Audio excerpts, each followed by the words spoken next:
Well, this weekend is D23, and with Spider-Man 4 fast approaching, well, Kevin Feige was asked about the web slinger down in Brazil. And one of the answers he gave was, well, rather interesting for the future of the MCU. Let's take a couple minutes to talk about what Kevin Feige had to say about Spider-Man 4, and specifically Miles Morales' long overdue debut in the Marvel Universe. It sounds like this is right around the corner.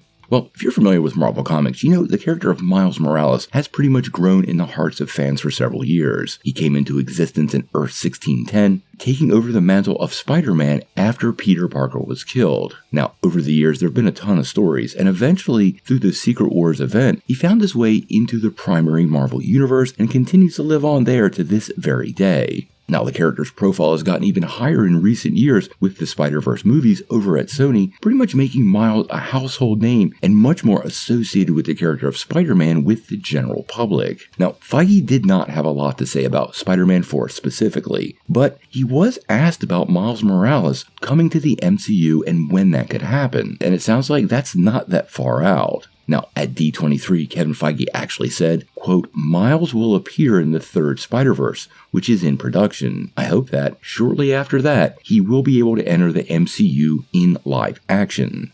Now, this isn't a very big quote, but it is pretty interesting, because for Feige to say this in public means these discussions have probably already happened with Tom Rothman over at Sony. There has been a bit of speculation for a while that a live-action Miles Morales would be coming to life, but he would be part of the Sony universe and not the bigger MCU. Now, to be fair, the character was sort of teased in Spider-Man Homecoming, but since then, fans have been left with just pretty much questions. Now, when and how Miles Morales comes to the MCU, I guess that's the big question for all of us fans. And at this point, I'm pretty unsure of how they're going to work that. I still wonder if Spider-Man 4 is going to be a multiverse tale, and we could potentially see the character somehow be part of that, even if it's not the same version that becomes permanent in the MCU.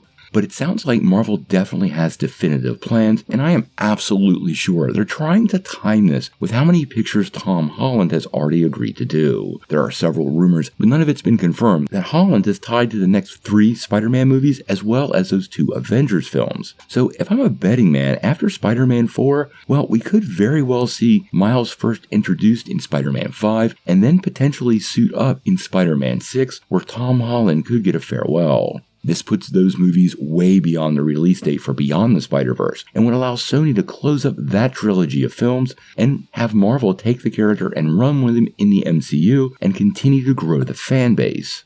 Now, this all could be dovetailed into that other rumor that many of these Sony characters post-Secret Wars will also be rolled into the MCU. So many of these points might not really matter if Marvel and Sony have come up with an agreement that the incursion that eventually creates Battleworld and the post-Secret Wars Earth, well, there's no reason that Earth can't contain characters from any number of universes, and it would be one of the few chances Sony and Marvel would have to sort of integrate their projects. Now, the question becomes whether Kevin Feige would even want to do that. He's always put some distance between what he's doing and what Sony's doing, because honestly, Sony's quality level has missed. But if most of the Spider-Man universe is basically put under Marvel Studios, well, it seems pretty assured to me that the quality level will go up, and with the massive flops that Sony's had with many of their villain-oriented films, compared to the profit line with No Way Home and the other Spider-Man films, this is an easy call for Sony to give Marvel a piece of the profits, and that remaining chunk will be massively bigger than what they were actually getting as profit from some of these other movies, especially considering some of these other movies just lost money.